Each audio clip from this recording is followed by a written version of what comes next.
So next one, correction problem number 9. We want to know which of the following statements best describes the effects of changing the 2 to a 1/2 in the exponential function f of x equals 2 times 3 to the power of x.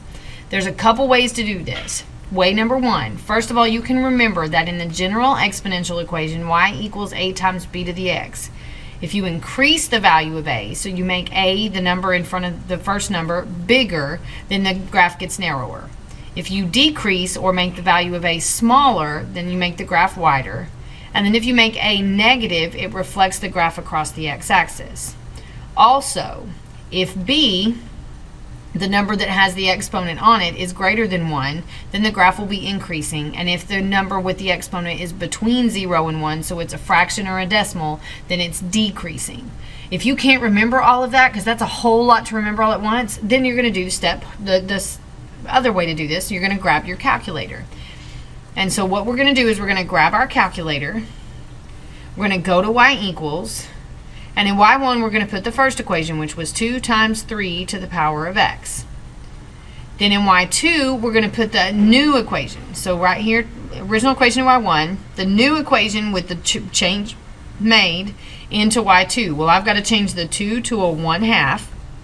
So instead of 2, I'm going to put 1/2, so I'm going to do 0.5 times 3 to the power of x because it didn't ask me to change anything else.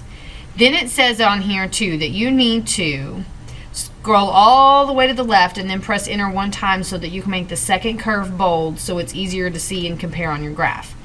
It's not necessary on my calculator to do that because I've got the color calculator and they're going to show up in 2 different colors, but so you can see what I mean, I'm going to arrow all the way to the right over here where that button is, and if you hit enter once, mine looks a little different than yours, but my line, I'm going to change it so that I can't change mine to make it bold, so never mind.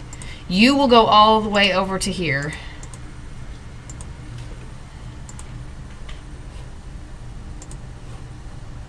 Where my cursor is flashing, and you will hit enter 1 time and it will change it so that it's a bold line so you can compare it.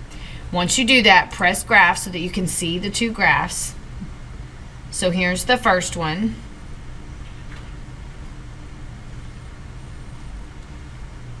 And here's the second one, coming in nice and slow. And so if you look, you can clearly see that the red one is wider than the blue one. And so what we're going to say is that the graph would become wider, because once I looked at it in my graph, on my picture, I could see that the new one was wider than the old one.